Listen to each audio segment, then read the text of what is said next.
The live TV, सच सबसे आगे।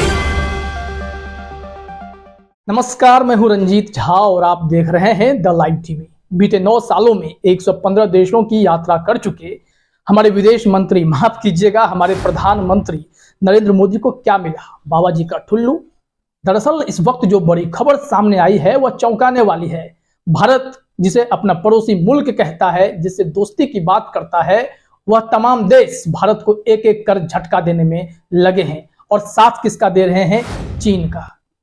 चीन और ताइवान का विवाद चल रहा है और ऐसे में चीन जो है वह भारत के पड़ोसी मुल्क जो भी हैं उन सब का साथ मांग रहा है और बेझिझक तमाम देश, चाहे नेपाल हो, बांग्लादेश हो, म्यांमार हो, भूटान हो, पाकिस्तान हो, हर कोई चीन का साथ दे रहा है और वन चाइना वन पॉलिसी का समर्थन कर रहा है। भारत को तो यहीं पर तगड़ा झटका लगता दिखाई पड़ता है, क्योंकि प्रधानमंत्री मोदी तो यह दावा करते हैं कि दुनिया भर में उनके अच्छे मित्र हैं, और जब उनके घर में ही खुद इतना विवाद रहता है तो कौन उनका साथ देता है? वन इंडिया वन पॉलिसी की अगर हम लोग बात करते हैं तो वहां पे कौन साथ दे रहा है? नेपाल चुप्पी साथ लेता है, बांग्लादेश चुप्पी साथ लेता है, पाकिस्तान से तो ऐसे ही हमारे 36 के आंकड़े रहे हैं तो उसकी बात छोड़ ही दें। तो अन्य देश म्यांमार हो, भूटान हो, ये कौन साथ दे रहा है? श्रीलंका तक साथ नहीं देता है।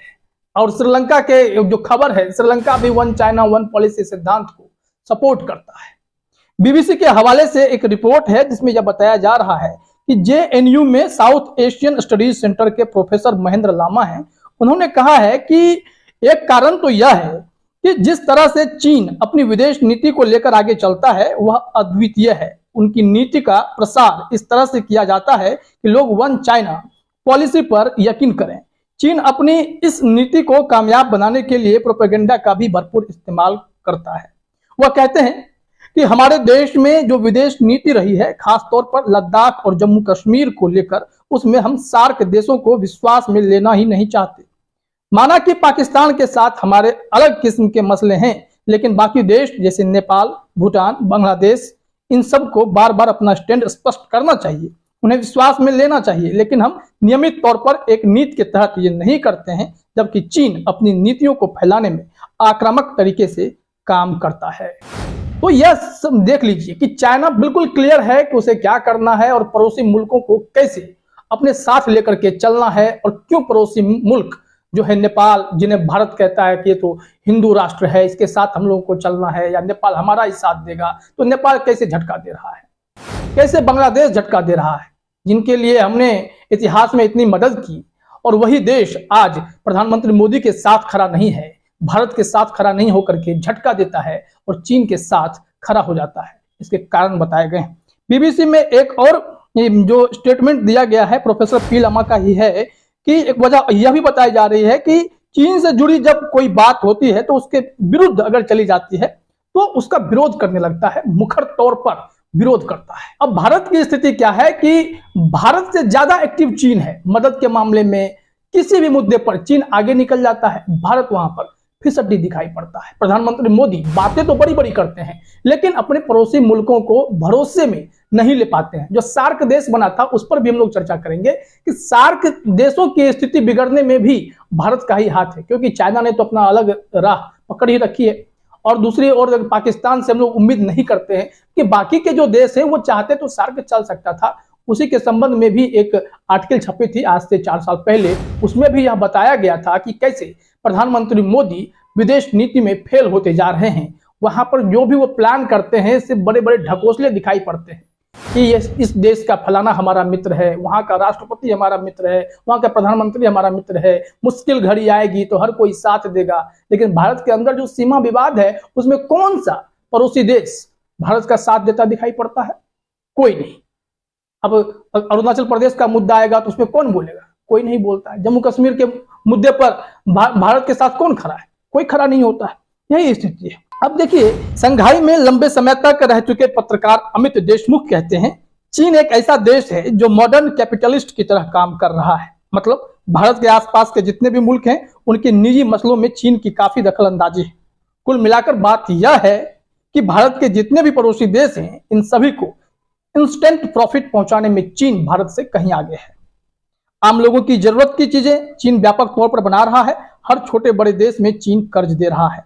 चीन फौरी फौरी मदद दे रहा है और कर्ज भी दे रहा है। कुल मिलाकर बाजारवाद हावी है और बाजारवाद के कारण चीन का समर्थन करना इन देशों की मजबूरी हो गई है। और जब भारत मेक इन इंडिया की बात करता है और मेक इन इंडिया होता है तो उसके बाद वह क्यों नहीं पड़ोसी मुल्कों में इतना भरोसा जता पाता है कि भारत की चीजें वहां पर जाएं और भारत का साथ ये लोग दें। विवाद तो बहुत बड़े हैं। अनिल देशमुख आगे कहते हैं कि चीन अपने आंतरिक मामलों में किसी को भी दखल देने के लिए नहीं कहता है और कोई देता भी नहीं होगा। कोरोना महामारी की शुरुआत में उसने WHO तक को प्रवेश नहीं करने दिया और भारत में कितनी किरकिरी हुई कोरोना के काल में। WHO ने क्या नहीं कहा और भारत की स्थिति कितनी बुरी थी वो अभी तो आप जानते हैं। इससे अंदाजा लगा सकते हैं कि जो इंटरनल मैटर्स हैं चाइना के वो कितने स्ट्रॉन्ग है, उसमें कोई इंटरफेयर नहीं कर सकता है। तो भारत की स्थिति इसके विपरीत है। अगर भारत के समर्थन की बात करें तो भारत इन देशों की कोई उस तरह मदद नहीं कर पाता है जिस तरह से चाइना कर रहा है। इसी कारण से नेपाल मजबूर है, बांग्लादेश मजबूर है, तमाम ऐसे देश मजबूर दिखाई पड़ते हैं जो चाइना का साथ देते हैं। चाइना कोई अगर पॉलिसी बनाता है तो उसमें वो लोग बिल्कुल स्ट्रांगली उनके सपोर्ट में खड़े हो जाते हैं। लेकिन जब भारत की बात आती है तो ये लोग चुप्पी साध लेते हैं, जिससे भारत अभी चाइना और ताइवान के मामले में चुप्पी साधे बैठा पड़ा है। क्योंकि ताइवान में विवाद है, वहां पे चीन अपना संप्रभुता जो है वो चाहता है। अब यहाँ पर भारत की अगर संप्रभुता की बात करते हैं तो भारत के अरुणाचल प्रदेश में 90,000 वर्ग किलोमीटर के हिस्से पर चाइना अपना दावा करता है। वहीं लद्दाख के करीब 38,000 वर्ग किलोमीटर चीन के कब्जे में है। तो ऐसे परिस्थिति में यहाँ पर जो आप देख रहे हैं सारी चीजें, तो यहाँ पर जब भारत चाइना से भिड़ना चाहता है, उससे अपना यह हिस्सा वापस मांगना चाहता है, तो उस वक्त कौन है जो भारत का साथ देता है? कोई पड़ोसी मुल्क जो खड़े होकर के यह कहे कि नहीं हम आपके साथ हैं, हम चाइना से आपके लिए लड़ेंगे, कोई नहीं कहता है। लेकिन जब चाइना कोई पॉलिसी बना रहा है, वन चाइना वन पॉलिसी, तो उसका समर्थन हर कोई कर रहा है।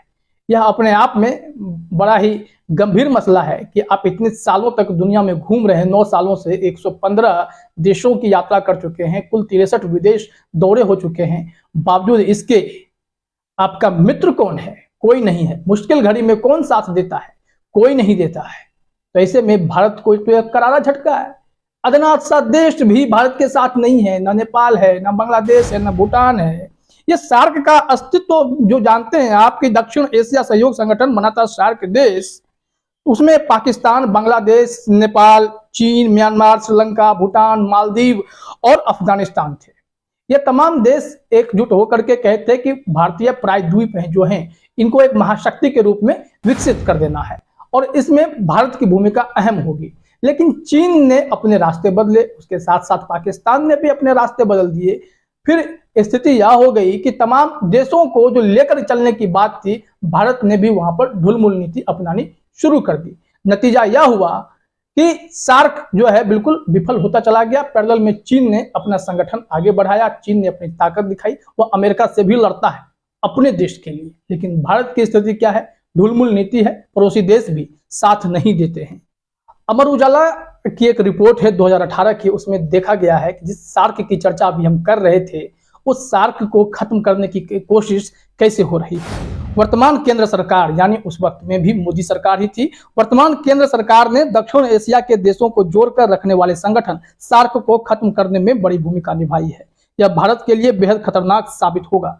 यह भारत को अलग थलग कर देगा और एक खास लॉबी के साथ चलने के लिए मजबूर कर देगा। उसी लॉबी ने चेकोस्लोवाकिया, सीरिया, जापान, इराक आदि दुनिया के कई देशों को बर्बाद किया है। तो क्या उसका अगला टारगेट भारत ही है? दरअसल समय रहते भारत को सतर्क हो जाना चाहिए और दक्षिण एशियाई देशों में अपनी सक्रियता बढ़ानी चाहिए। इसके अलावा शंघाई सहयोग संगठन के स्थान पर सार्क और ब्राजील, भारत, चीन, रूस एवं दक्षिण अफ्रीका के आर्थिक मंच ब्रिक्स को लेकर आगे बढ़ना चाहिए।